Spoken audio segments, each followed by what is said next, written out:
underdogs. I think today he went to odds on favorite to win the MVP. It's only 3 games in, but is that a realistic possibility with some of the other quarterbacks in the league? They've been playing well. You got Stafford, Mahomes will turn it around, and then Tom Brady. But I mean, this could be Dak's year. You know, that's tough. And MVP after 3 games, man. You talk about premature, and like my wife says, anything premature can't be good. So that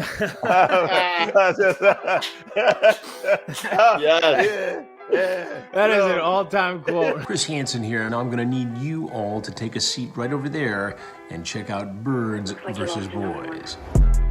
I think you're completely right here, and I hate it. Yep. Hey, idiots. Stop doing dumb things. I got 2 phones. Upset alert. I might go insane. I think you're already there. There's no hope. Hope is gone. If this was an AFC North podcast, we'd be done in 15 minutes. Bob Hope. I'm going to drink bleach. That is the team you promised me you were going to be this year. This is the Consciously Hopeful podcast. I'll be watching. Ladies and gentlemen, welcome to episode 78 of Birds vs. Boys, the aftermath. We are clear of Monday Night Football, the 41-21 beat down the Dallas Cowboys put on Aidan, Jalen Hurts, Jalen Reagor, Devonta Smith, and all of the Philadelphia Eagles, while Aidan and I were locked in the boxing ring at the Showboat, and Aidan is fully gone into baseball mode. But we pulled him back in, took him out of the dugout, and is forcing him back on the field right now to talk football. Aidan, haven't seen you since Monday. Had a wonderful time getting you out of your house to watch a football game with me. I had so much fun. Did you have fun? Don't patronize me. I am unwell. I am on a downward spiral into a dark abyss, and I don't know how to get out of it because there is nothing to look forward to in the Philadelphia sports landscape that will lead me to happiness again. But wow, what a week. I mean, the pod's on a roll, though, so at least you have that. I do admit that. So everything that's happened for Birds vs. Boys, but this is the problem. For me, like, there's been a lot of great things going on for us behind the scenes for the podcast, including some interviews coming up, some interviews that we've been on, just overall direction of the podcast. What my attraction and why people like my aspect of it is they enjoy seeing me sad and in pain.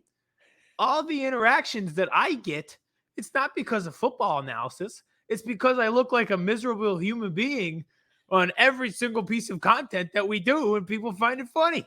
I'm just like, that's my shtick, is just being miserable. You had your cucumbers in your cigar last year. You had a couple. You had a healthy offensive line for a week. With the picture of me and the cigar was flipped to make fun of me less than 12 hours ago. Nothing that I am saying ever worked out my favor. I am going back to the quote from Dodgeball when Vince Vaughn was like, I found that if you have a goal, you might not reach it. So, but if you don't have a goal, then you're never let down. And that feels pretty great. That is the aspect and avenue that I'm taking going forward. I have no expectations for life. I'm just cruising right now. Oh. I mean, I drove to Atlantic City. I got gas on my way, and my gas bill was $38.21. So that was my prediction. 38-21 Dallas Cowboys. It ended up 38-21. It ended up being up 41-21. Can't complain. The gas was very close. The game was not. Yeah, I drove too. So after the live stream, we'll talk about the live stream in a second. I drove too. I drove home at 1 a.m. after our live stream from Atlantic City to Philadelphia to be up at work at 6:30 after watching our team get their ass kicked on national television, only to hit traffic 5 miles from home. I am the storm cloud from Mario Kart, where if you touch it, you just shrink and become just like a little tiny rain cloud. That is me. I am just a rain cloud. I am a tiny little rain cloud. Hey, you had an opportunity to snuggle with Vince all night and just get up early to leave in the morning. There was a 92% chance that Vince was never leaving that hotel room. Definitely thought he might have been deceased yesterday at Yes. around 11:45 when we still hadn't heard from him. Yes. So let's talk live stream real quick. Obviously, we have a lot of football. Actually, let's do technical notes because it is longer than the Bible at this point. So we have an interview coming up, all-time interview. And we may say all-time interview a lot. I genuinely mean maybe not one of the best. It might be the best interview that we have done. The positive energy coming from this guest, even in a week where I have been miserable and watched my team just get flattened on national TV, was incredible in this interview. Hek'ma Harrison of Talkin Cowboys on DallasCowboys.com.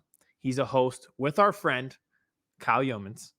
They even do commentary together for college basketball, college football, and even lacrosse, which we get into in the show. All-time interview. And I do not mean that to be taken lightly. No. All-time interview from the start, minute one, before it even goes live, behind the scenes, the energy was through the roof. Also follow at Birds vs. Boys Pod on Twitter. Been a lot of stuff going on there as well. And then download Viget app. Thank you to Viget who sponsored the live stream, and we'll be getting into our OddsCrowd picks here later. So let's talk live stream for just a minute. And you got one more? Well, I was just going to say, speaking of Viget as well, you can catch me and Aidan's analysis of the Thursday night football right on the Viget app. Usually it's me and CEO Joe. We do a 2-minute to 3-minute video for each NFL game that is put into their app. Right before you want to bet on the game, you can get our analysis. Aidan and I did the Thursday night Jaguars-Bengals game. It is in the app currently right now. So when you download Viget and you go to bet the Thursday night game, check out our video for some analysis before you place your bet. Yes, which I actually find is a very helpful idea to put like breakdowns next to the betting. So in case you need like a quick who should I pick kind of thing, it's kind of like the phone a friend on Who Wants to Be a Millionaire. You don't know who to pick? Watch our video. Yep, except it's free. Same concept as Who Wants to Be a Millionaire. You put $0 in and you can walk away with money. So might as well download it. Absolutely. All right, live stream, Atlantic City. Fantastic setting. I knew the vibes were going to be off and things were going to go awry for the Eagles when that woman asked you in the parking lot if you peed next to her car. That was the first sign that I knew that everything was off. And she was an Eagles fan. And she was an Eagles fan. Not at Showboat Casino. The setting, we were in the boxing ring, TVs all around us. It was a phenomenal setup. But that is where I knew things were going to go crazy. She gave you, I think, the world's most awkward high five, too. She's like, hey, yeah, come here. Go Eagles. And you were like 2 cars away, and she was like walking to you with her hand up to connect the high five. I didn't want to connect because I didn't know after the connection of our hands what else was going to happen. I wanted to be anywhere in the world but that parking lot at that moment. And that's when I knew things were going to go awry. And then when we were setting up for the live stream and Vince was talking to the IT guy, she was like, I saw her coming, and I'm sorry I threw you under the bus here. You and I were standing against the ropes looking around. You were taking in the TVs and everything. And at the corner of my eye, I saw this woman coming. Same woman from the parking lot. And I immediately just like turned around and like pretended like I got into the conversation with the IT guy, which I had no intent on doing. So then she went right to you and was like, where should my girlfriend and I sit? Should we like sit here to watch you? Yeah, I was like, well, I appreciate the support, but I sit anywhere you want. But just as long as you're not in the ring, it's just, oh man. Yeah. It's just the greeting that she got where she was like, did you pee next to my car? And not even in a way like accusing you. Like that was her icebreaker. Yeah. Yeah. That was the icebreaker. She's like, hey, did you pee next to my car? Like I always go with the simple, hey, how are you? YA instead of YOU, like I'm some Midwesterner, even though I've never been west of Pittsburgh. But some people, I guess, in Atlantic City just go with, hey, did you pee next to my car? And she wasn't even the strangest person to be there that night. We saw a guy falling asleep at a high top, in and out all night. He then leaves, goes somewhere to get food, comes back with the food, 2 containers, and then all of a sudden the maintenance guy is eating his French fries and then took the box. They have a great restaurant there, and he left and just did not use the restaurant 5 feet from him. And also, we're behind enemy lines, and we're an hour from Atlantic City. Kevin has befriended the security guards who are all Cowboys fans. Me and Joe were miserable. Miserable. The game was awful, and we're outnumbered. And that first drive, Cowboys went right down the field, and it was loud. And it got loud. I told you, I was already worried, and then I was more worried. But luckily, we're a baseball town, so I wasn't that worried. Yeah, that Philly shirt came on fast. Immediately. It came on immediately. So the live stream was a lot of fun. I think that's a great setting. There's going to, there it is. Vince, we previewed it before. I was like, as soon as you went to check into your room, I was like, Vince, here's what we're going to do. I have a Philly shirt. Instead of having odds for the for the game, I want you to put odds for the Phillies to win the division. So every time the Cowboys scored, which was a lot, the Phillies odds to make the playoffs popped up on the screen. Oh, look at that. So we both contacted Vince with different things because I told him that I was going to put on the American flag shorts and the jersey too, but not to let anybody else know. Look at that. We had some secret props going on. It was very it was very entertaining. So the live streams will probably continue going forward. We have some alterations. I don't know if that's the right word, or improvements or whatever, but just the connections that we've made down there now, where the setups might be a little bit different. Boxing ring was awesome, but still should be a really great time. So yeah, the live stream itself was good. The game was a disaster. Was phenomenal. Like, so much fun. I haven't had that much fun in a long time. I was just about to say the opposite. I cannot remember seeing a team that ill prepared in quite a long time. The point that, and I'm sure you have some Cowboys points that you want to make quick. I can make our points really easy. Everyone's been touching on the run game thing. I'm pretty worried about how they just panicked and gave up the run and just looked helter-skelter in every facet of the game. You could tell the defense was absolutely gassed early in the second quarter because the offense couldn't get anything going, and they just looked frazzled. Now, am I sounding alarms? Are there red flags? No. They looked like a young team on the road. It was the Cowboys moment. Dak's return. They got Post Malone. They didn't even bother to put an Eagles person in the promo. They were just like, here's Cowboys super fan Post Malone. Enjoy. We're going to talk about the Cowboys. And that's it. Yeah, Giovanni. Shout out Giovanni. That was awesome. He had the whole pregame show. The Eagles embarrassed Giovanni. He got his moment on national TV, and they embarrassed him.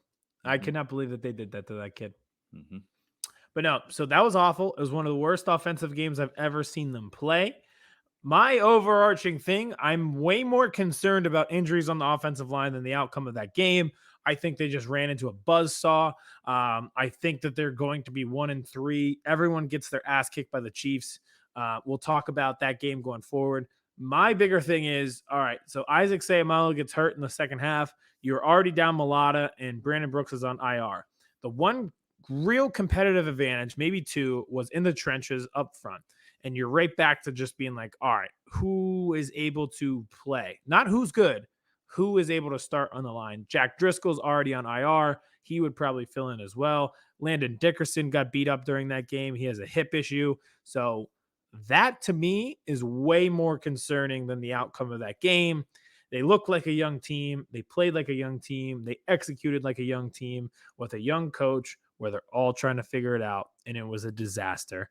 They should be able to grow. By the time we play the Cowboys again, if it looks like that, I will be gravely concerned, but not so much right now. Well, hopefully by the next time you play the Cowboys in week 18, the Cowboys already have the division wrapped up and won't be playing starters. So, oh God, yeah, I guess we talked about it last week. That's the game in week 3 that matters. The week 18 game is usually rest your starters time. So you never know. It could be it could be Ben DiNucci again off the practice squad starting for the Cowboys that game. He may get one game a year, and it's always in Philadelphia. It's always in Philadelphia. He'll probably hate that place by the time he's done with his career. But anyways, yeah. So offensive line really concerning to me.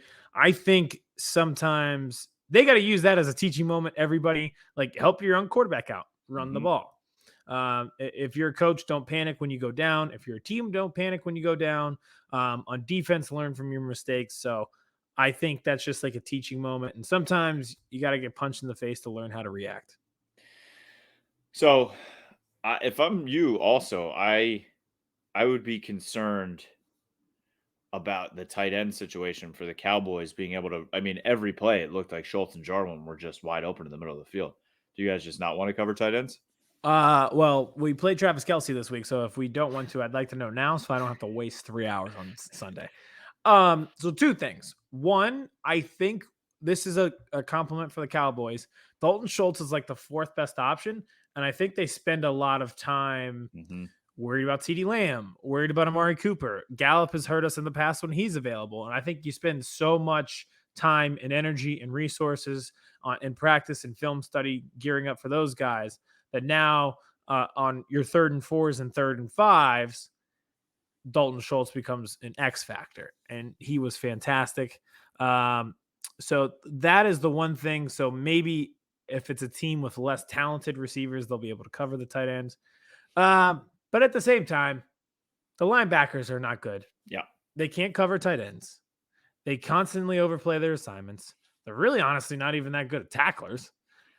They lack sideline to sideline speed. So it's not like they can cover anyone or just, cover the run really well. We saw huge gaps. I just think they're awful. They looked awful. They did. It's bad. And that's not a ill-prepared thing. That's not an execution thing. That's flat out. They're just not good. Just bad. All right. I'm not going to go into a huge overarching analysis of the game because one, we did it on the live stream and you can still watch the live stream if you'd like, go back. And 2, yes, our interview with Hek'ma Harrison, we dive well into this game and players and everything. But I do have a few points I want to touch on. But before that, last week, super fan Dallas Cowboys Mike Tagg made the video. I love this guy. I don't know why, because he's like everything that I should hate, and I just don't know. He just gets me so fired up in a good way. So he's the guy that does the crazy Cowboys amp hype videos before every game. He made a special one for Birds vs. Boys. If you didn't see it, head to our Twitter. It's on there. We played it on the show last week. He goes after Aidan, and he's personally been coming after Aidan now. He left me a voicemail for you, Aidan, as he was leaving the game at AT&T Stadium. So Vince, I think you could pull that up, right? Can't wait to hear. I'm sure hey, he's Kevin, very I pleasant. want you to give this message to Aidan because obviously he's lost my number, doesn't want to call. How do you like that beating? I told you it happened. He didn't want to listen. So the beatdown commenced. I said you guys were nothing more than a homecoming opponent, and it just proved out. Hurts is overrated. We got the pick 6 from Diggs. Zeke tore it up. Dak did his thing. So I want him to admit that we're the greatest and his team is trash. Admit it. Can you dig it? He should be everything I hate, and I just can't. I just love the energy so much. That's fantastic. Oh, just add salt in the wound, honestly. The energy on this show coming from Cowboys Nation today. That and then Hek'ma. Yeah, it's I'm the butt of everybody's joke, but I'm just taking it like a champ because these are good people. That's what you should be for Halloween, just a butt. Okay. Sure. It just says joke next to it. Joke. I think you can make something out of that. Butt of the joke. All right. Before we get into the interview with Hek'ma, obviously a few things that I was so pleased on in this game. First was the running game. Again, you don't know what this offense is going to do week to week. They can attack teams so differently. We talk about it with Hek'ma too. They came out and threw almost 60 times, right, in week 1 against Tampa. And then it was closer to 50-50 in the Chargers game. And then in this game, everybody thought they were going to, light the world on fire, throwing it again for 45, 50 times. And Dak throws for 26 because Zeke and Pollard were just eating the Eagles defense alive up the middle. I mean, Zeke looks like 2016 Zeke every single time he plays the Eagles. Can you explain it? No, I really can't. For a team whose strength is the defensive line, I cannot figure out how He has mastered that cutback only against us. I said it during the stream. He made a cutback that I don't think I've ever seen him make, that I didn't think he could do anymore. And he just stopped on a dime and I was like, whoa. And then you throw in Pollard with his speed and his agility and his juice. And that 1-2 punch may be the best in the NFL right now. And if Kellen Moore in the offense continues, who's a better 1-2 puncher running back right now? Nick Chubb and Kareem Hunt. All right. They're all right. 1A, 1B. Okay. I don't like to what's the word I'm looking for? I don't think Kareem Hunt's a real person. Okay. That's true. All right. Yeah. You don't want to give him flowers. That's fair. All right. That's fair. We'll give it to you guys. He doesn't count.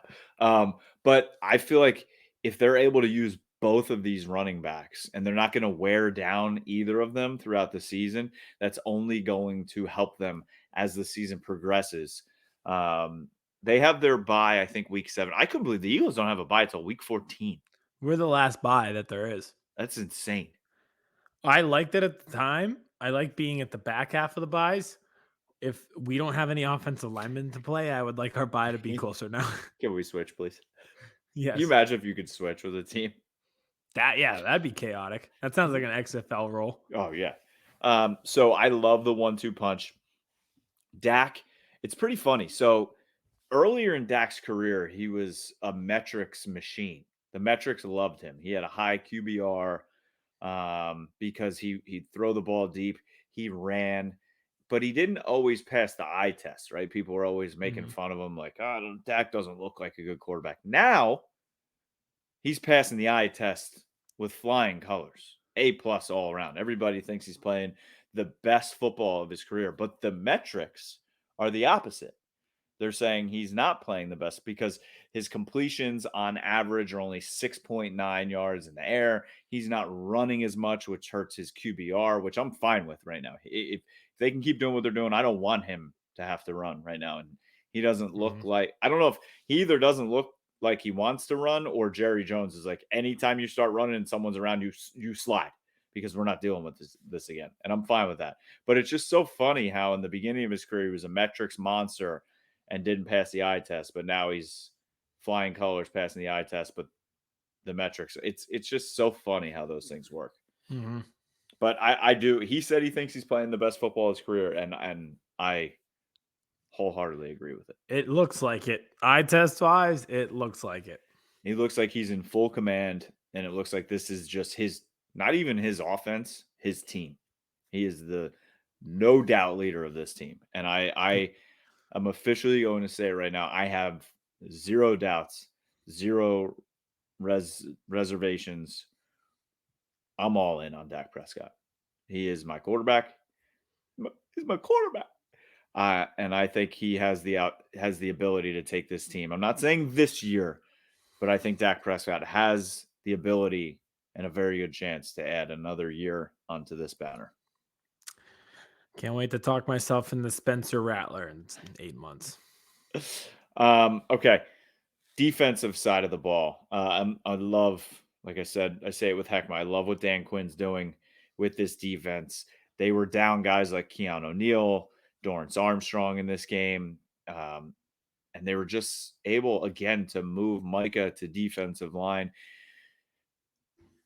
He wants to eat, man. And he's eating. He is just sideline to sideline speed. He is so much stronger than you would expect him to be for his size going against. I mean, there was a point where he made Lane Johnson look like a mediocre tackle. And it was just, it blew my mind. And then guys like the rookie Oso Digizua, who was just had 2 sacks, Trayvon Diggs, that pick 6, and just the confidence that he plays with, the swagger that he plays with. We're not used to seeing that in the cornerback position for the Dallas Cowboys. Like, we had Byron Jones for years. He's not a swagger type player. And they have never had a cornerback since, I don't know, Deion Sanders that did have swagger. So I love what he's bringing. And then, hey, my guy, I've never doubted him in my life. I've always been all in on the chip on the shoulder. Anthony Brown coming up with the big pick outside the end zone. Dude's balling out. So proud of him. Right? Oh, yeah, no. Stop. Just stop. Just stop. When I saw him have the first pick, I just turned to you and I was like, really? You were like anybody but him. Why? I thought the same thing. I was like, we were driving and it looked good and they were moving the ball well. And it looks like Hurts just didn't put enough on it, which has been the concern. And just, I was like, you've got to be kidding me. Could not think of a worse way that could go than that guy getting the pick. So I loved also that the Cowboys, they put the foot on the throat. They didn't let off. They kept doing what they had to do and did not let at any point this game, except for when it was 7-7, when Dak, fumbled or interception, whatever that was. I think it was labeled interception, or I'm sorry, a fumble recovery, even though the ball never hit the ground. So I don't understand that. But beyond that, the game was never in doubt. The one thing that makes me worried in this game, again, is Mike McCarthy, and again is time management, and again is not understanding the game of football and the moment that you're in. It happened against the Chargers right at the end of the game, where Tony Romo and every single person watching the game is like, what are they doing? Why aren't they calling a timeout? Why didn't they call it? They could run literally 2 more plays, and they were just like, nope, we're good from 56. Go ahead, because you're about to say the same thing that I'm going to say. And then the time again, management at the end of the half. Yes, like it was 3rd and 23, and you're not calling a timeout there. The Cowboys had 2 timeouts. With 2 timeouts, and you would have gotten solid field position out of it. And Dak was on fire at that point. And the Eagles defense was gassed. They had been on the field for the majority of that half. Why not take the shot? I don't get that. I mean, he just doesn't get it. He just doesn't understand those tiny little details. I could see why that would be concerning for a game where you're not up by 3 touchdowns and say you're playing Chiefs, although Andy Reid may have met his match in terms of time management. Yeah. But yeah, I can understand why that would be concerning. Like they showed it on the screen of the ref next to him. Like, you want it now? Like, sir, you need to call the time. If you need to call the timeout. And it's like, he's like, well, I don't know. Should I call it now? When should I call it? Maybe now? The ref's like, sir, that's up to you. and then it's 4th and 5. I kind of understand not calling it there, because you don't know what Nick Sirianni is going to do. You don't want to call the timeout and give them time to get a field goal or a touchdown. But when it was 3rd and 23 and you don't call a timeout there, it's inexcusable. It really is. It's just, you're not in charge of the offense. Kellen Moore is. You're not in charge of the defense. Dan Quinn is. What are you doing besides time management? What do you do? Well, literally, you stand there and look like Jabba the Hutt. That's it. That's all we got.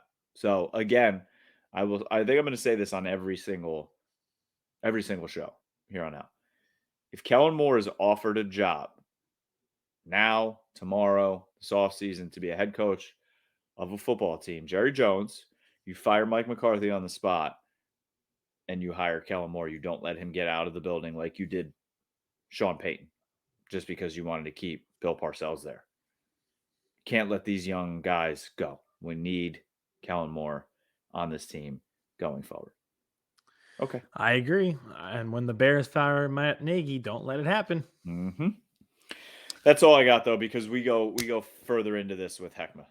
I was about to say, we're trending towards negative energy, and what we're about to do with Hek'ma Harrison is radiating positive energy as soon as he comes into the studio. Pump up the volume, baby. I was about to say, get ready for this. This is good. You are going to find yourself smiling while listening to your headphones. That is how this interview is going to go. It's just one of those. So Hek'ma Harrison of Talkin Cowboys on DallasCowboys.com. If you missed it, Kevin called into the show yesterday as you were listening, and that was gold as well. So we brought him on tonight, an all-time interview. Here it is, Hek'ma Harrison, presented by Stateside Vodka. He keeps making excuses now. He's like, Philadelphia's a baseball town. It's a baseball town. We don't even care about football. Oh, we're switching sports now.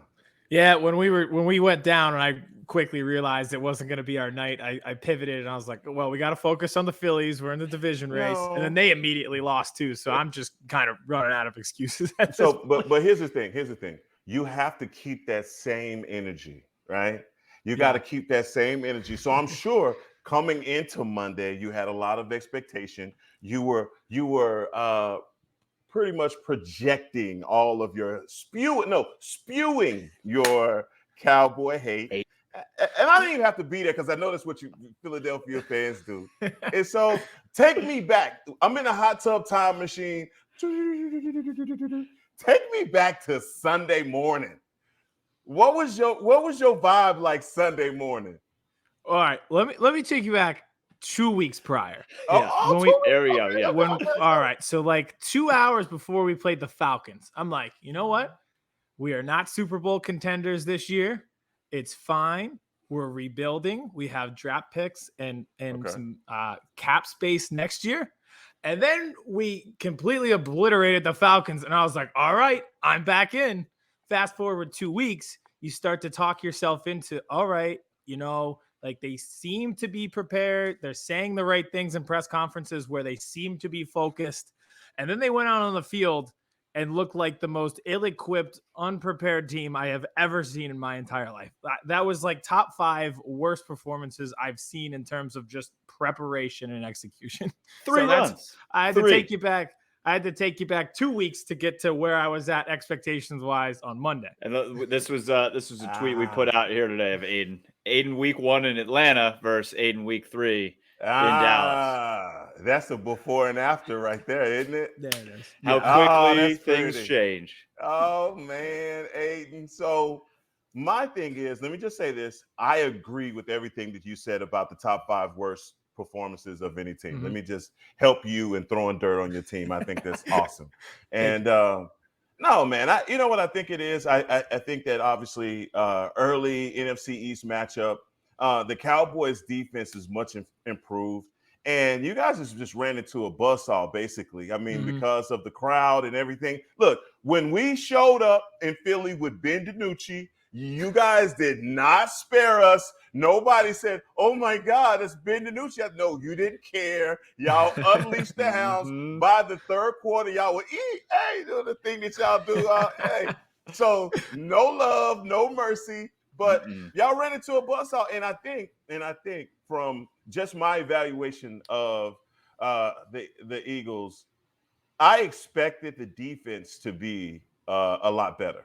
That was, because I came into it, obviously, Fletcher Cox, Hargrave, man, you know what those guys bring. But then seeing where you guys were hurting with missing your end, Graham down, that is really going to affect you guys big time because that can completely change the dynamic of how you guys approach what you do on defense. So I think that was the biggest surprise for me. But the other thing was just not seeing Sirianni's offense work. It didn't work. It seemed like they were blaming, like Jalen Hurts has taken all of the blame for that loss and just saying that, oh, he's not ready, he's not this, he's not that. But I'm sorry, those illegal men downfield calls that you guys kept getting like in the second half, 4 of them, like that's disgraceful on a coaching level. So, like I said, man, boo Eagles and whatever you got to say next. I don't think I've ever remembered watching a football game in my 34 years on this earth where a team has run the ball 3 times. Yeah. 3 times with a running back like Miles Sanders too, against a defense who last year could not stop me at running back. Not at all. So I was listening to Brian Broaddus too earlier this week, and that's what he thought, and that's what I thought. The Eagles were going to try and control the clock by running the ball. Yeah. And they didn't even – I understand they fell behind, but they didn't fall behind that early. It was 7-7 for a while there in the first quarter. And that first quarter, by the way, felt like it was 2 years long. Yeah, for real. Yeah, no, seriously. It did. But you're right, though, man. Those guys – and I don't know. We did the same thing, though, versus Tampa. We – just said we're not running it anymore, and that was it. Now, I think the first play from scrimmage, you guys gashed us for like 26, 27 yards. And to me, I was like, oh, damn, this is about to be a long night, after that. But then they just stopped. And I was like, well, okay, well, maybe they'll come back to it later. But then once you guys fell behind, I knew there was no sense in trying to run the ball. But, look, I think for it's been 3 games. any saying, if you start to say that, okay, the Eagles are going to be last and they're going to lose a lot more games, then that's going to be premature. I mean, it's just a sample size of what we've seen for the team. I think they'll be better, especially when we see them again. Mm-hmm. All right, so we got into this right away because this is like three guys just sitting in a bar having some beers, cracking. You're damn right. I love this. You're damn right. This is what it's all about. But we are here with Hek'ma Harrison from Talkin Cowboys on DallasCowboys.com. He's boys with our boy, Kyle Yeomans. Kyle's been on here a couple times. So today, when I was listening, and then Kyle tweeted out the phone number, I was like, listen, I think I got to give a call today just to gloat a little bit on Philadelphia here. So thank you for accepting my phone call and then coming on Birds vs. Boys tonight. We appreciate it. Dude, there's no way. And like I said, straight from the beginning, I am the easiest guy to get into a football conversation with, right? I just dropped my daughter off at cheerleading practice just a minute ago, ran back to the house. My wife is like, what's going on? I said, I got to talk to some guys in Philadelphia, man. They want to talk about football. So she's like, well, don't you have something else you need to be doing? I said, no, they want to talk about football. Nope. That's exactly my wife. Same thing. I was like, she's like, "Oh, you're going down to the dungeon for the studio." I go, "Yep, see you later." So I was like, that's where I was like, "I'll see you soon." She's like, "No, you won't." Right on, man. Right on.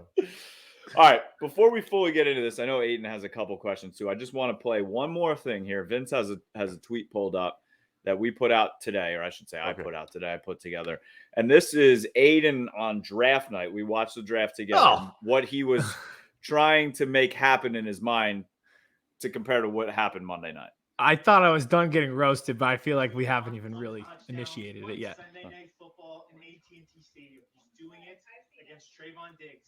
I can see it. I can see it. A few moments later. Hurts the throw. Picked off. It's Trayvon Diggs down the sideline. Nobody's going to catch him. House call. Trayvon Diggs. What happened, Aidan? I don't think there could be a worst case scenario where it's Devontae Smith on the route. He falls down. It's Trayvon Diggs who picks it off. And Micah Parsons played phenomenally well, who we traded with you guys to get Micah Parsons. So that could not have worked out worse. That was so weird. On draft night, I was doing I also I do play-by-play for lacrosse as well. So I was in a booth calling that lacrosse game, and it comes across my phone. The Dallas Cowboys has traded picks with the Philadelphia Eagles. And I was like, someone has jacked my phone. Like, this is a joke on me. Someone is playing a trick on me. But it was real, and I thought that was the weirdest thing that ever happened on draft night. The Cowboys and the Eagles trading draft picks. Oh, we just became even more of best friends. Heck, I played lacrosse in college. I played my whole life. I have 2 lacrosse sticks tattooed on my leg. Shut up, dude. That is crazy. Like, how about that? Kyle Yeomans actually got me into calling lacrosse games. I also call high school football, college football with Kyle. As well. But yeah, man, I started calling lacrosse games. I called lacrosse games for the SEC, for LSU, for TCU. That's what I do, man. So like I said, I'm an easy guy to get into a sports conversation with. So let's do this. Let's do it. Very versatile. All right, Aidan, I'll stop busting on you, Aidan. I'll let you talk a little bit. This is our week, but it's fine. I know. Yeah, it's fine. Honestly, I agreed with everything you guys said. And we'll go back and just agree with every point you guys made where I think it was the Cowboys moment. I think that the Eagles looked ill-prepared. I hope that they're more prepared down the line because they are young right now. But given that small sample size, Hek'ma, I know you brought it up where you said small sample size so far, but given what you've seen, and even in a loss, the Cowboys looked impressive, and the rest of the NFC East has not looked impressive at all. Do you think that the Cowboys run away with this division early? When it comes down to the NFC East, I've just reserved. I'll wait until further notice because these rivalry games that we have, it doesn't matter if we play the Giants. We play the Giants in 2 weeks. That's going to be a big game. The Giants, I don't care what their record is going to be. They're going to show up to AT&T Stadium ready for war. When we play the Washington football team, no matter. So it's like it's hard to as much confidence as I gain in the game versus Philly, I'm not counting those eggs yet. I'm just not going to. But the one thing that I'm really impressed with from the team in general this year is just the team speed. They are a lot faster than they were last year. I think defensively, Micah Parsons is a goon. And he is the kind of player that if you should feel the same way that you felt when the Washington football team got Chase Young. This is how you should feel about Dallas getting Micah Parsons, because it's going to be a long, long, long fandom for you with number 11 over there. So, I just felt good about everything that we did. But I'm just one of those people, man. I'm not ready to say, oh, we go run away with it, because I think those rivalry games are special. Micah is pure as mother's milk, as Jerry says. Wasn't that a trip? I was listening with live too. I was like, what? Yeah, I was too. But the thing about Jerry will say stuff that I'm serious, man. I don't even think most rappers have thought of lines like this, Like, Jerry will come up with something pure as mother's milk. Yeah. And I'm sure somebody else came up with that. But in terms of talking about another grown man, that was like, yo. I can't wait till Drake works that in his next album. Oh, yeah. Yeah. Somebody has to. He'll find a way. He got Antetokounmpo in that one lyric, so he'll be able to pull it off. Yes, pure as mother's milk. There you go. Now, with Micah, I know you said it's going to be a long fandom for me. It's going to be even longer than you think. So he's from my hometown. I've been following him since he's a sophomore in high school. So Aidan is completely in love with him since he was 16, and now he's on my rival team. So it's going to be even worse than you think. So Aidan, when on draft night, that broke your heart when he went to the Cowboys. It did. And he was right next to me. Yeah, I was about to say we were right next to each other. I was excited to get Devontae Smith and just to have that dynamic playmaker that we've lacked. But, it's that hometown hero. Yeah. You don't feel bad because you want to see people from your hometown succeed, but I could have done with him succeeding in 31 other cities. I know, man. And so, well, I'm glad I'm talking to you. So as a point of reference, as somebody that's been following him his high school career since 10th grade, when you saw him in 10th grade, was he always this, or did he kind of grow into the monster that he is today? Great question. And it's actually going to lead to my next question for you. So he's always been like this. Okay. Now, he played defensive end in high school and was just a beast. Like, he was all over the field. He returned kicks. He was the running back. So there's clips of him. He'll have 4 sacks in a game and then go back, return the kick, take the handoff, take it 60 yards down the field, break 3 tackles. So just that. And he played on the basketball team too. So there's clips of him dunking. Crazy. Yeah, so just an absolute everything what Cowboys fans and reporters have been saying, where there's everyone in the league is athletic, but he is just the next level freak athlete. Yeah, he is. I know for the Cowboys, he started as a linebacker, but he's been so great. I know it's limited sample size. It's only been 2 weeks. Defensive end, edge rusher. Where do you see him playing going forward? It seems like he can play a little bit of both. Where do they think they put him? I'm going to tell you, honestly, man, people have been debating about that. We've debated about it on our show. Isaiah Stanback, Super Bowl champion and former Dallas Cowboy, and I have gone back and forth about this idea of where he needs to be. I'm telling you, in the National Football League, if you have a guy that can get to the quarterback, you have got to use him in that way. Yep. And what I did was I broke it down based off of pay scale in the league. Like, you pay the quarterback what you pay him because he's going to touch the ball every game, and he can affect your offense and put points on the board.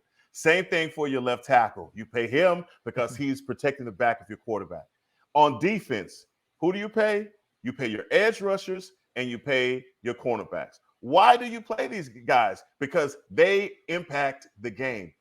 We saw in the first game, the Cowboys could not get a sack. Well, as a matter of fact, we didn't get a sack, and we didn't. Well, I guess besides Dorrance Armstrong hitting Patrick Mahomes, Tom Brady's arm, and I don't know how he held on to that thing. That was about all the pressure we could get. Now going into the Los Angeles Chargers game, Mm-hmm.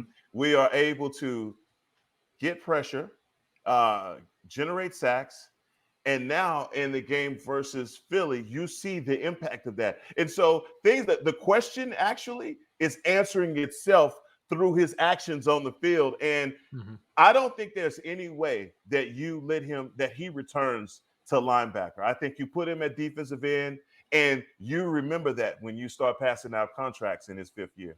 And I agree with you there because of another thing too. They were able to get a future linebacker in the later rounds in Jabril Cox that they could have gotten the 3rd round, who I think can play that role. So you kind of have, I'm waiting for Vince to play it. Every time I say his name, he has a clip of me. Cox. There it is. Jabril. Cox. There it is. So I think they have a future star at linebacker. Okay. In Jabril Cox, where that can afford them to play Micah as an end too. They have the backup plans already built in. I like Jabril Cox. I got an opportunity to watch him in OTAs and obviously get to see him in 2-a-days or training camp. And even what I saw from him in the preseason, I think you get a feel for rookies and you say right away, okay, this guy needs to develop this. Mm-hmm. I cannot put my finger on what that is for him. Love that. I can't. And it's not his strength. It's not his athleticism. It's not his ability to read or any of those things. I think coming into the draft, it was a question mark about his run support. At a linebacker, can he tackle? And I think that's a dumb question. You're a linebacker. Of course you could tackle. Mm-hmm. And so I think, especially in the situation that we're in right now where, look, we need some coverage guys. I think Jabril Cox slowly but surely starts to make his way onto the field. And I think the other part about it is I think people get a kind of short-sighted when they get through the first couple, like the quarter of the NFL season, not realizing, man, the guys are going to go down. You're going to use all of your guys by the end of the season. So right now, I think while he's in the learning process, this is a really good thing for Jabril Cox. And so when we do actually see him in live action, he'll be able to do it live in real time. I love that. All right. Question from me, player-wise. So besides the obvious, like Dak Prescott, who's been playing phenomenal this year, obviously, give me one guy on the offensive side of the ball and one guy on the defensive side of the ball who is kind of playing above your expectations so far through 3 games. Oof. Dalton Schultz. Love that. Yeah. Dalton Schultz. And I could easily say Tony Pollard, right? I could easily say Tony Pollard. I could say any one of the receivers. I could say CeeDee Lamb, but I don't think we're surprised by what CeeDee Lamb is doing. Exactly. And I think with Tony Pollard, we've already seen what he can do in previous years. Now he's just getting an opportunity, and there was more emphasis on seeing him in OTAs and training camp. And now he's just getting an opportunity to show exactly the special talent that he is.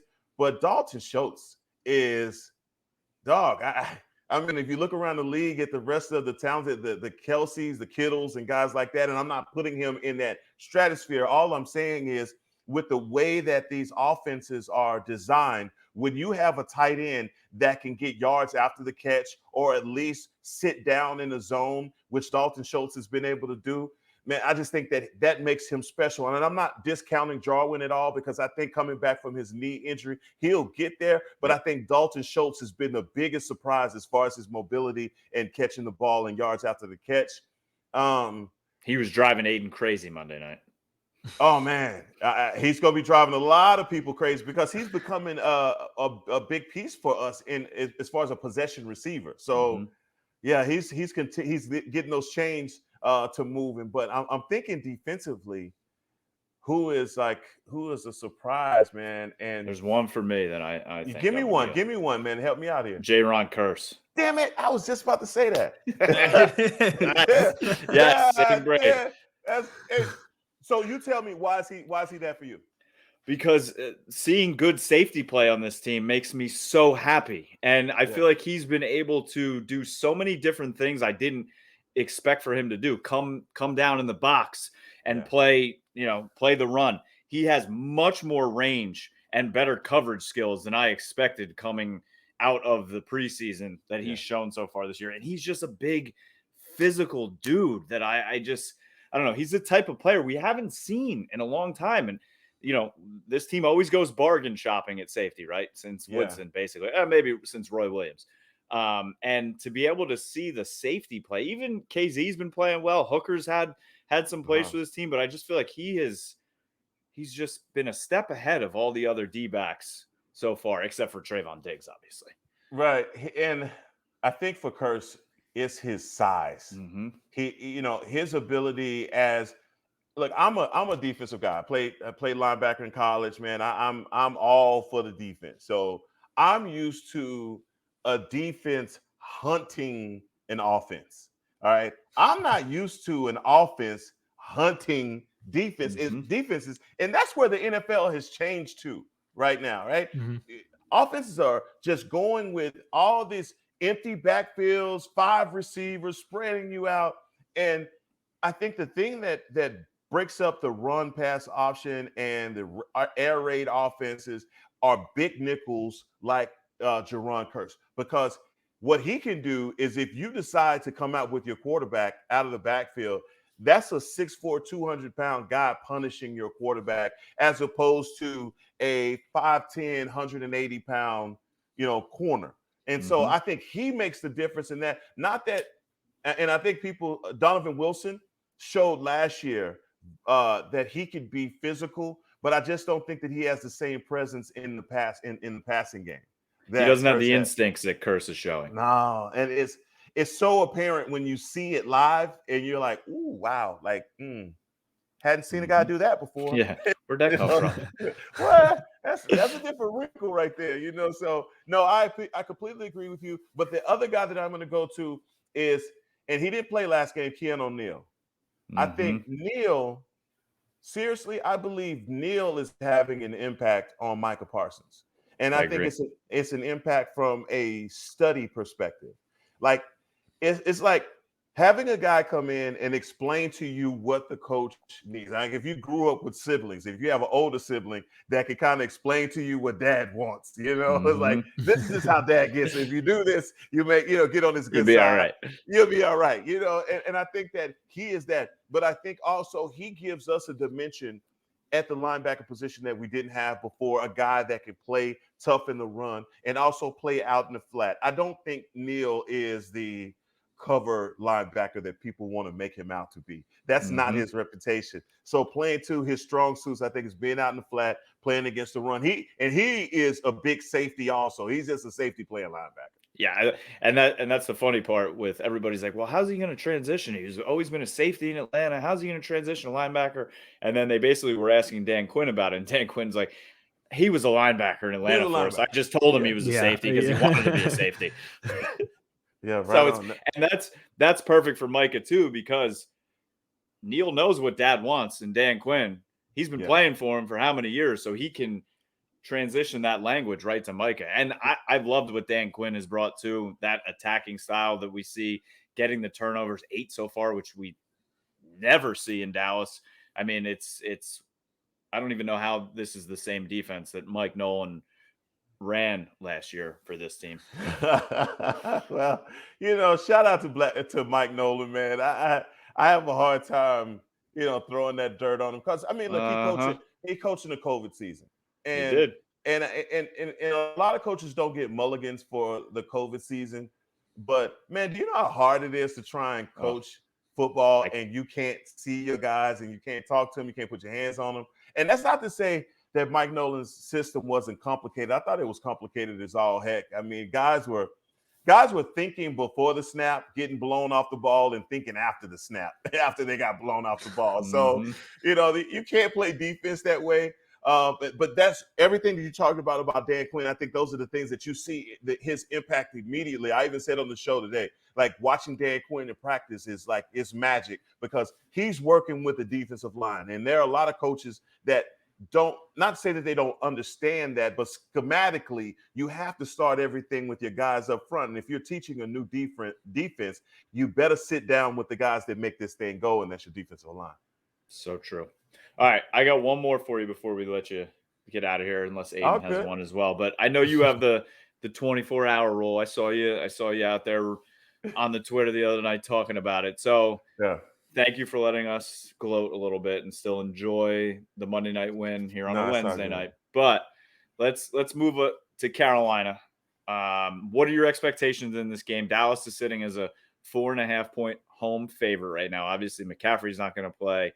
They're not going to see J.C. Horn, the first-round pick, who many thought Dallas was trying to move up to get. He's out of this game. So what are your expectations on how the Panthers are going to play against Dallas and how Dallas is going to play against the Panthers? Man, I'm actually torn. Me too. And the reason I'm torn is because I feel that this is a bit of a trap game for the Cowboys. And it's a trap game because you look at the Carolina Panthers and you say, Matt Rule, second-year coach, 3-0. They may not actually be a 3-0 team because, look, they played Houston, who played with a quarterback that never played before. I think the other team that they played against, they had a first-year quarterback too. So, I mean, you're the number one defense based off of playing who? They beat New Orleans. Now, I will say they beat New Orleans, but that's the same thing that I was telling y'all about the NFC East. Teams in your division, dog, you're going to get up for those games. And that's why I'm not so, Aidan, that's why I'm not like, we're going to run away with these, going to beat y'all down. I know you thought that's what I was going to say, but I'm not going to do that because, again, going back to Carolina, they see New Orleans. That's a division game. They know they got to get it. They get up for that game. And also, I was reading something, man, it was crazy. So Carolina's last game was on Thursday. Mm-hmm. We just played on Monday. And I believe that the record since the Thursday night game was put into inception that teams are 21-25 when playing on Monday night against teams that have played on Thursday. Wow. So that's something to note because if you think about the days that teams have off, Carolina's been off. They've had mini bye week. Exactly. So when you come into AT&T Stadium, not only have you guys as a team got an opportunity to sit down, watch the team play live, study tendencies, things like that. I think with anything, no matter what, I just think it's going to be. I think the Carolina Panthers are like that pesky basketball team that doesn't have anybody that can dunk, but they play full court defense the entire game and they play this weird offense that they can hit all the outside shots. That's the Carolina Panthers, right? They are that team that you're going to have to contend with from quarter one all the way to quarter four. So, look, I just think that it's going to be one of those kind of games. It's that who is that March Madness team with Sister Jean? They're them. They're what I mean. Loyola. Loyola. Chicago. Yeah. That's who they are. They run that complex offense. Yeah. Yep. And that's exactly. and that for me is like I know there's so much parity in the NFL, and I'm not one of those people like we play Jacksonville. We're gonna beat Jacksonville down any given Sunday. Anybody can win, right? But I also think that their quarterback, he's seeking redemption in the situation that he's in. I don't believe in him. I don't think he's very good, but I think the system that he's in is very good. Robbie Anderson, he's a deep threat. He take the top off of your defense. DJ Moore is, man, like both of these guys are the Panthers have 2,000-yard receivers. Now, where the rubber meets the road for them is replacing the production of Christian McCaffrey.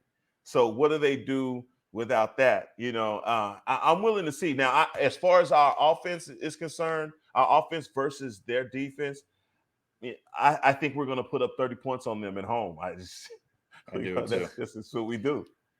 That's what we do is right. Best offense in the league, I think, right now. Oh, hell yeah, hands down. I mean, Dak is cooking, and it's not even for all the people and I listen, like you guys, I listen to people in the national media and the haters and all the people that say Dak is not a top 10 quarterback, what have you.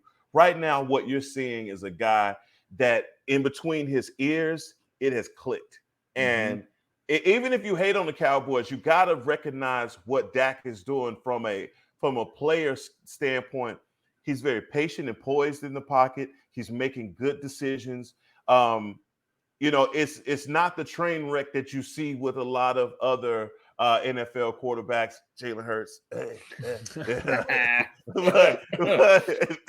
but you see him making the right decisions at all times, and I just feel like as the season progresses, he's in that. I mean, he's in that mode, man, where he has all these weapons and he's distributing the ball to everybody. It's a beautiful thing to watch, bro. And I was listening to Michael Irvin talk about his injury, I think in his second year, where something clicked during the injury too, where football became so much more to him because he saw what happened to him when it was taken away. And he kind of related that to Dak and how hard Dak has worked to come back and how it did click in his head, how much he really does want to be the best of the best in this game. And so the injury may have actually propelled Dak's career going forward. It may have. And let me just say this quickly, man, is that if you see Dak looks like the heavyweight champion of the world, man. I'm telling you, he is huge.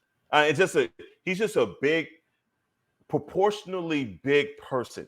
You see, they have him listed at 6'2", but he looks a lot bigger than that just because of how he's built. And so, I think as the season progresses and as he goes along, I just think that that's going to carry him to success. Where, I don't know. Obviously, we hope it's back to SoFi Stadium. Right, get Aidan, you like another year onto this one right here. Oh, on this one. There has not been a long enough window between when we won and then if you guys won this year. I need at least another decade of you guys not making it until I can feel comfortable. That's all I hear up here. We won't accommodate you. I don't even. Our producer wasn't even alive the last time the Cowboys won a Super Bowl. So I mean, oh man, that sucks. That's we need to add another one right up here. Hey, what you got for me, man? What I know you got something. You've been sitting over there smiling, man. I know you got something you want to ask me. Get it off your chest, man, before you go to bed. No, well, I guess to me, I'm looking at the Dak. I actually like Dak a lot. So I'm not one of those Eagles fans that'll hate on him. I do think he's a top 10 quarterback. I think the conversation right now is he's a top 5 quarterback. I guess my last question, we'll keep it Cowboys MVP chances. I think today he went to odds on favorite to win the MVP. It's only 3 games in, but is that a realistic possibility with some of the other quarterbacks in the league? They've been playing well. You got Stafford, Mahomes will turn it around, and then Tom Brady. But I mean, this could be Dak's year. That's tough. And MVP after 3 games, man. You talk about premature, and like my wife says, anything premature can't be good. So that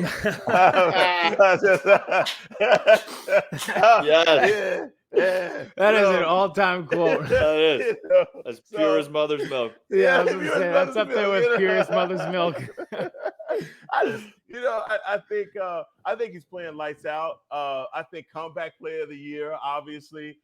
Stafford is his dude. Stafford right now is in an offense that's going to feature him and make him look incredible. They don't have a running game, so he's going to have to throw it a lot. I think, for Dak to win MVP, man, he would have to seriously ball out for from now all the way to Christmas, stupid numbers. Because right now in the NFL, and I'm just saying this based off of where the passing numbers are going right now. If you look at the numbers, man, this is and with it being 17 games this year, teams are airing it out. So, that's a tough thing. But I think he's in the conversation. I just think he's a lot lower on the totem pole in that conversation right now. He still got a lot of work to do, but man, that would definitely be exciting. I think the Cowboys would have to win 14, 15 games for him to win it too. I like that too. And the one thing that may hinder him, but it's actually a good thing, is the fact that you've got 2 running backs averaging over 5 yards per carry on Monday night. If that's sustainable, then he doesn't have to throw it around as much as some of these other guys, which I love. Not good for his MVP chances, but great for the team. No, and that's exactly what you want. And for anybody that there are people just Aidan, I'll tell you straight up, I don't like the Philadelphia Eagles at all. I will cross the grocery store line to tell somebody boo Eagles in a Philadelphia Eagles. Yes. That's me, right? I'm that person. But back when the Eagles had McNabb and T.O., like I had to give it up and say, oh, they just, that's too much. You know, like, that's too much.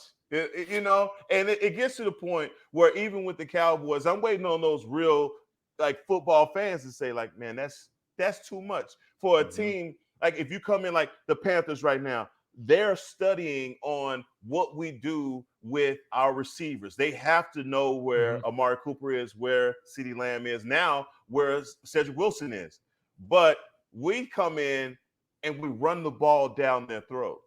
And they've been preparing for this, airing it out the same way that the Eagles did. You cannot tell me that you guys were not prepared for Dak to throw the ball 58 times and he comes in and he throws the ball 26 times. Yep. Like what? So right now, no one really knows who we are, what we're going to do. So that, like you said, if he's discounted from the MVP race, it's going to be because Zeke had 1,500 yards. And that's a good problem for us.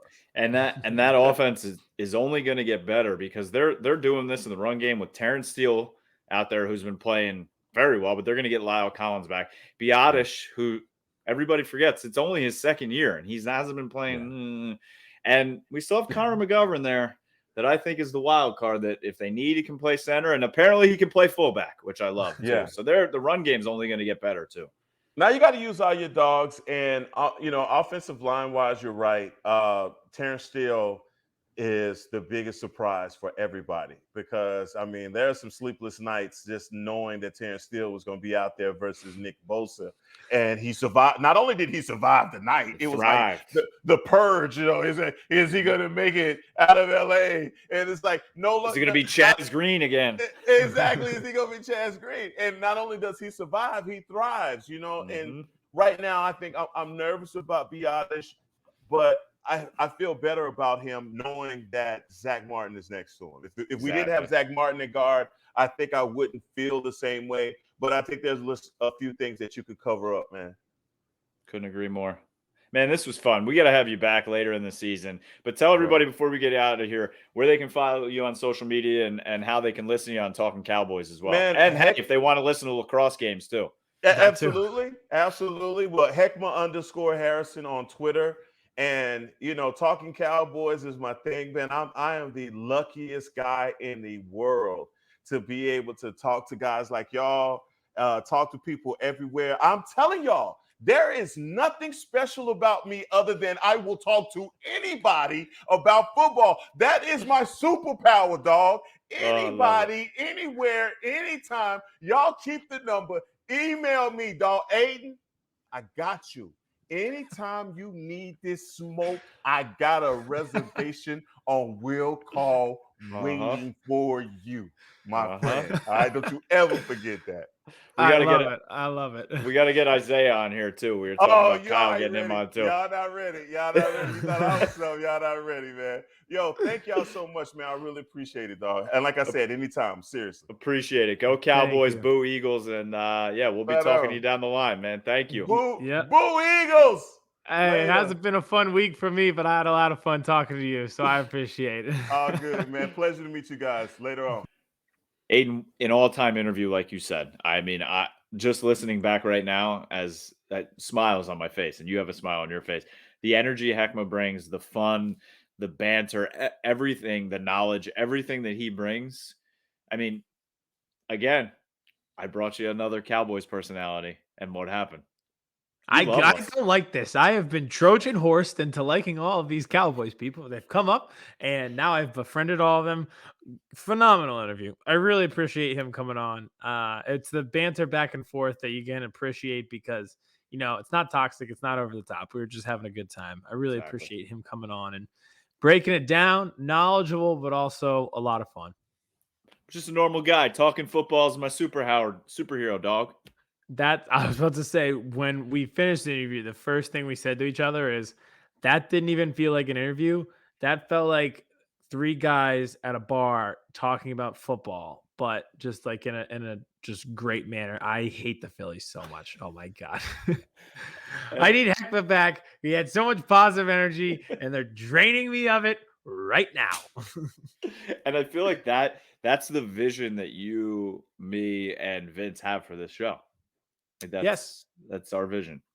That's what we I want was it to about be. to say when I literally from when we started this, I was like, this is the target market. This is what it should be. This is how it should feel, and that's exactly what that interview was like. So that could 100%. not have been more perfect. Yep. So again, thank you to Hek'ma Harrison.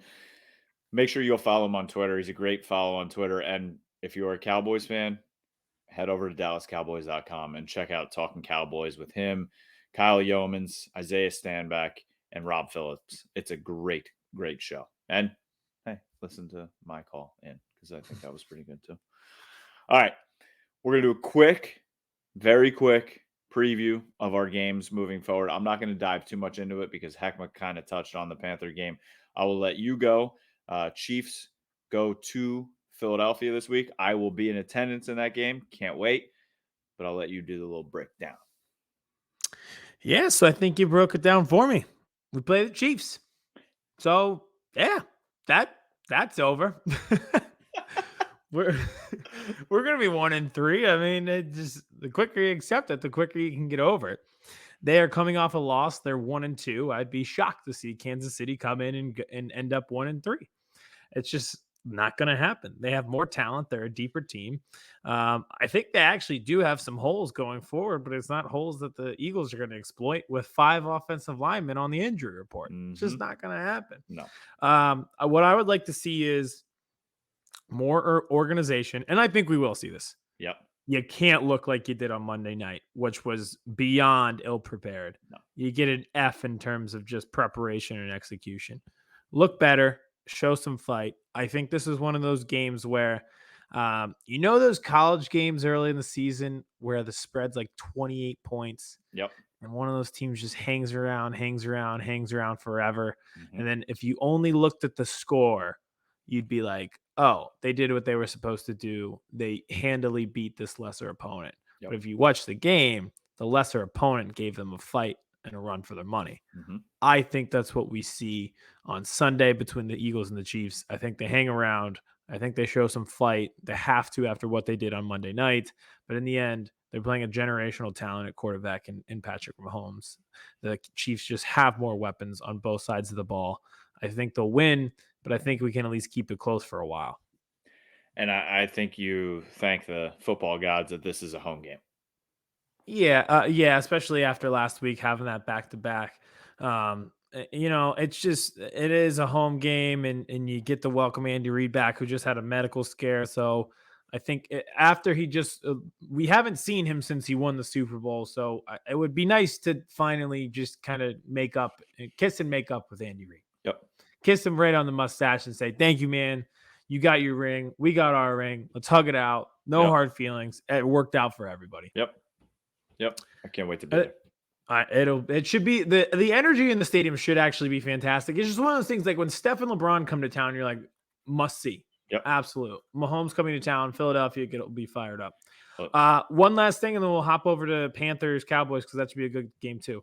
I see a lot of people like worried about the schedule, and yes, they're going to be 1-3, and they do play the Buccaneers coming up. Yeah, you're going to get your ass kicked by those teams. So is everybody else. It's just how the NFL is right now. If you're worried about the schedule, go like art and science. There's a great art and science history here in the city of Philadelphia, but you are not mentally capable and prepared and have the will enough to root for Philly sports. Because if Carolina and the Las Vegas Raiders and the Denver Broncos strike fear in your heart, you just aren't built for this. Nope. If that strikes fear in your heart, you are not prepared. Enjoy the art museum. We don't need you, and you shouldn't be here because you can't handle it. Fair enough. Over to you. Speaking of Carolina, do we believe in them? Yes, we do. And I think we believed in them before others did because we both believe in Matt Rule. I do believe in Matt Rule. I also don't believe in the Jets, who are they playing, and the Texans, who are they Yeah. playing. It's a game that you should win. Yes. The spread is -4.5. Panthers, Cowboys. You take it away. I know you and Hek'ma took it a little bit, but let's see. Yeah. So, and I was saying with my buddy Matt Yost, who's Cowboys insider, that if the Cowboys are going to be for real this year, if they're going to do anything, they need to win all 3 of these games at home, which was the Eagles. They took care of step 1, the Panthers, and then the Giants. Phase 1. Phase 1 is done. Now we're on to phase 2. So if this team is going to do anything, they need to sweep this home series, if you want to say, before they go to New England, which I also think is a winnable game this year. But like Hek'ma said, I do believe this is somewhat of a little bit of a trap game too, because they're just coming off this, I don't want to say historic win, but unbelievable game where Dak returned and Jimmy Johnson was at halftime and they won 41-21 and the Diggs interception for the touchdown and they're flying high. And then in 2 weeks, they have the Giants who stink, but it's still a divisional opponent. So they're looking at them. And the Panthers don't have Christian McCaffrey and JC Horn's hurt. So are they overlooking them? So it is a little bit of a trap game that makes me a little bit worried. But at the same time, like you said, you're supposed to win this game. You're a better team. You have the offense. They don't have Christian McCaffrey. They are down probably their best corner. Go win the game at home. No excuses. Win the game, and win the game convincingly. I think they will do that. I think Micah is going to be a big part. Like you said, Sam Darnold hasn't seen a guy like Micah or like Randy Gregory on the other side coming at him in his face yet this season. They're 3-0, but are they 3-0? Exactly. Thank you. And I do think the Cowboys cover that 4.5. And you talked about the offense. How about on defense? That defense now, it's going to be minus JC Horn. Yep. They've seen the Texans backup quarterback in Davis Mills. They saw Zach Wilson in a just truly inept New York Jets team. They play the Saints. So the best quarterback they've seen this season is Jameis Winston on the road when the Saints haven't been home for a month. Yep. So I do believe in Matt Rule. I do believe in the Panthers. They haven't had a test like this, and they're going to come back. The law of averages is going to even out for them. Agreed. So I think Cowboys win. I think they do cover, but I think it's going to be a sneakily close game until the fourth quarter. And maybe Dallas pulls away. So unfortunately, I won't be able to be watching that game intently because I will be at the Philadelphia Eagles Chiefs game, but I will be following on my phone. There you go. That's for sure. All right, let's get into our picks. We'll do our TikTok and we'll get out of here. Long episode, but we weren't able to do our recap, obviously, on Sunday because we played on Monday. So this was kind of a double whammy of a show. Double dip with a great interview in the middle. So amen. You can't complain about that. Yeah, so speaking of covering the spread, and we've talked about our picks, and we talked about Viget, and we did our Thursday night preview. We've got a few more for you with OddsCrowd. I had my first loss last week. You did. It was actually the Panthers. I had the under. Mm-hmm. No, I had the over. I'm sorry. First primetime over not to hit, of course. Of course. So let's see if we can get back on track this week. Did you hit last week? I think I went 1-1. Okay. Yep, me too. I think I've gone 1-1 every week, so I think I'm 3-3 total. I'm 5-1 now. Look at you, whooping my butt. Yeah. But I was 19-7 on Sunday on Viget in NFL. There you go. All right, let's see what we can do on OddsCrowd. I've got 2 picks. You've got 2 picks. You ready to go? I am. All right, so I'll start here. Lions Bears on Sunday. I'm a believer in the Lions and the fact that they are going to at least try harder than everybody else. They're plus 2.5. I actually think they get their first win here this weekend.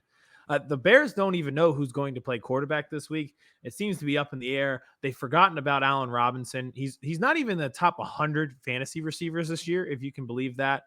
The Lions should have won last week, but they lost in the most Lions way that you could ever imagine. Before that kick went in, I said, if I know anything about this franchise's existence, this is going in the most painful way possible. And that exceeded my expectations for how it did. But they've been in every game this year. Yes, they have. The Chicago Bears are not a good offense. They got completely obliterated by the Cleveland Browns. I think the Lions get their first win. They are plus 2.5 right now. I'll take the points. Same brain. Detroit plus 2.5. Nice. As soon as Matt Nagy needs to be fired yesterday. Bears fans don't care about anything else right now except for Matt Nagy getting fired. As soon as he said that all 3 quarterbacks are a possibility to start this week. If you have 2 quarterbacks, you have no quarterbacks. If you have 3 quarterbacks, you have absolutely no quarterbacks. So I do not have faith in this Bears team at all. I strangely have faith in this 0-3 Lions team. Like you said, they're playing hard. Jared Goff's been playing well. It's not, he's not losing these games for them. Yeah, they are everything that Dan Campbell said they were going to be. They do not have enough talent or depth, but they do fight incredibly hard. I think the Bears are circling the drain, and I think the Lions were around the drain for the past few years and are finally starting to come up for air. Agreed. So give me the points with Detroit as well. Perfect. Same brain. All right. We'll see if that continues. I have the Monday night game, Chargers at home, SoFi Stadium, that palace, that 8th wonder of the world. They're playing the undefeated Las Vegas Raiders. I'm sorry. I just can't fully buy into the Las Vegas Raiders, but I have fully bought into Justin Herbert. I have the Chargers -3. I think they win. I think they could win by a touchdown. Kind of like that Thursday night football we saw game that they played a year ago where Justin Herbert took over. And I think they won that game in overtime by a touchdown. And it was chaotic like every Raiders game. It should feel like a Raiders home game there in LA, but still, I think Herbert gets it done. I like it. I like that pick. I love Justin Herbert. I am going to the game that I will be at. The Philadelphia Eagles host the Chiefs, and I'm going with the over 54.5. Okay. I think this is a little selfish of me because I want a lot of points. I want to see Tyreek Hill streaking down the field, Mecole Hardman, Pringle. I want to see all the points. Is Josh Gordon going to be playing? I don't know. I'd throw him out there. I would love. So, and like you said, I think the Eagles also are going to put up some points in this game. I think they're going to sneakily stay around a little bit. So I think this game has a very realistic, and I don't want to say easy chance, but should hit the over of 54.5. I do like that a lot because, like I said, I think they keep this close for a while, then the Chiefs pull away. And pulling away means scoring points. So I do like that a lot. And they don't like to ever cover tight ends. And Travis Kelce may be the best one in the league. Oh, for God's sakes. I am just not mentally doing well. Doing well. You need sleep. I know. I really do, but the Phillies, I feel like I'm at a funeral. This is not going well. This is like seeing someone on their deathbed. Not going well. All right. No more baseball in baseball towns. No. Hockey town. Oh God. Oh my God. All right. Let's bring Vince in here. We'll get our TikTok going, and we'll let you slowly die a painful death. All right. Hockey town, I guess. I think I'm an art town. I think I'm just gonna appreciate art and just take nature strolls, look at birds. Do they still have that giant heart that you can walk through at the Franklin Institute? Oh, I loved that in my 4th grade field trip. And you could squeeze it to see if your hand could keep up with. Oh yeah, I might just do a little field trip. I'm gonna get you binoculars for Christmas so you can be one of those bird watchers. You can have the binoculars hanging around your neck, and you're just standing there. You know those people aren't. They hate everything else. They don't see birds. They're just look. They don't want to be near other humans. And it's excuse to be Isn't away bird from watching how we got in this situation to begin with? Yeah. Yes. Good point. Maybe I need a different hobby than that. I'm gonna collect rocks. All right. TikTok tonight. So we are doing. What is the official title that we're calling it? I believe that we are calling it Top Coaching Performances of the Year. Yeah. So far through 3 games. Yeah. Or Top Coaches of the Year so far. Yeah. Top Coaches of the Year so far. All right. Top Coaches of the Year so far. We all have 3 each. Normal pyramid. Are you guys ready? I am prepared. Perfect. After you yawn. After you get that yawn out and probably make us yawn. All right. So at 32, I have Joe Judge. 0-17 is still intact, just like I said it would be. He is a loser. It's a loser franchise. That's the reason they're 0-3. They play the Saints. It could be 0-4. So at 32, I have that loser, Joe Judge. He will be coaching high school in 5 years. At 3, I have Urban Meyer. He's doing everything he can to make sure that he ends up at USC, which is where he wants to be.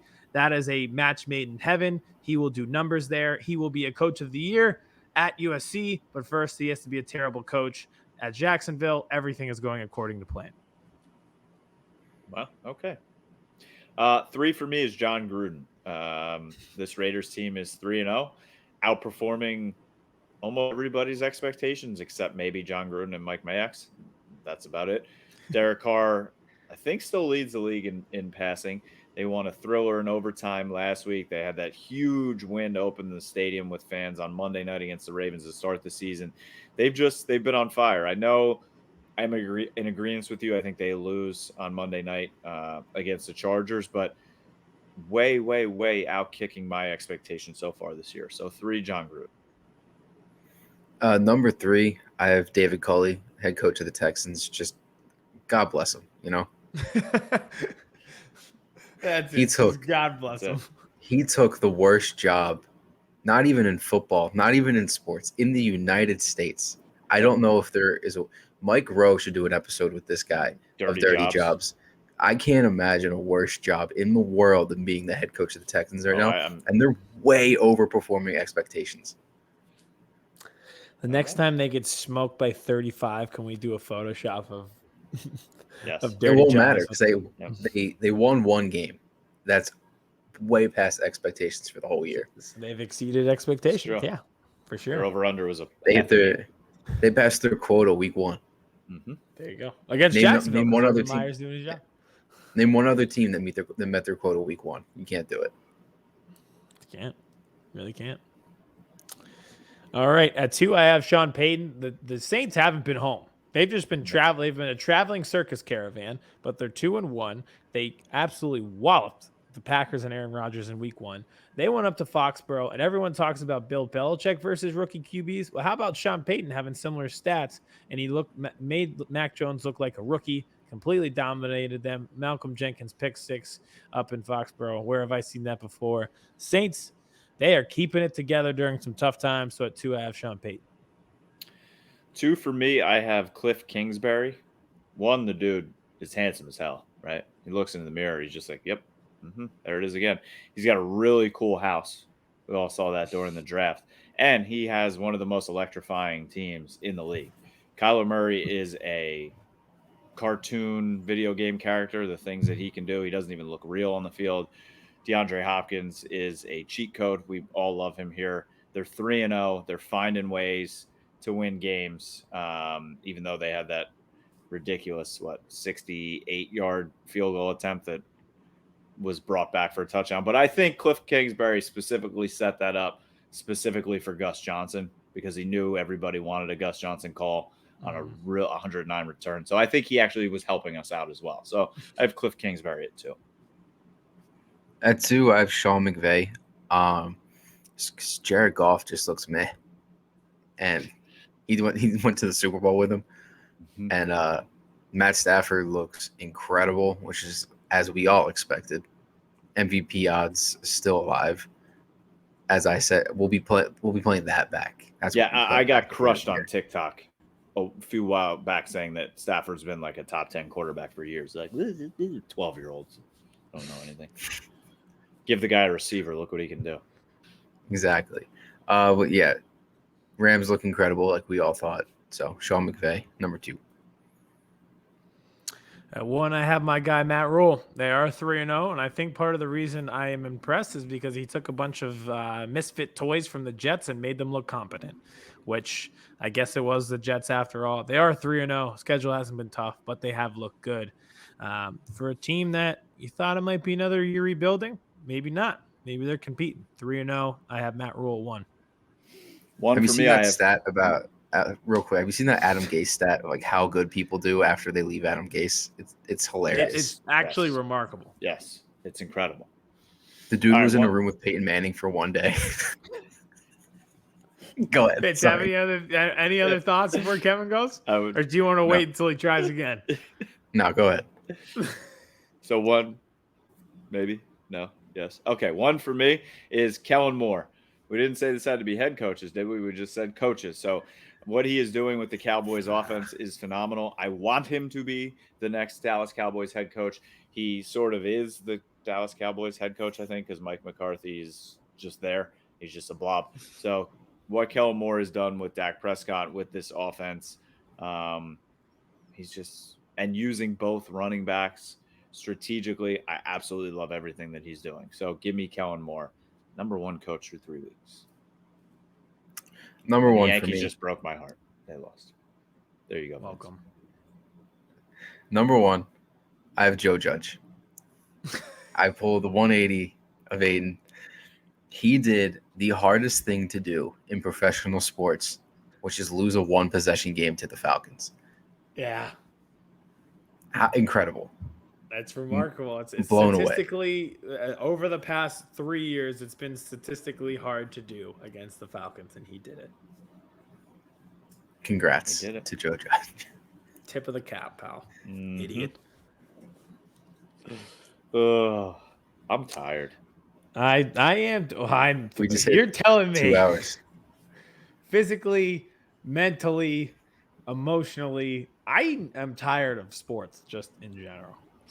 Art. I need Dame Lillard to request and demand a trade like in 6 hours, or you need I'm art. not going to be okay.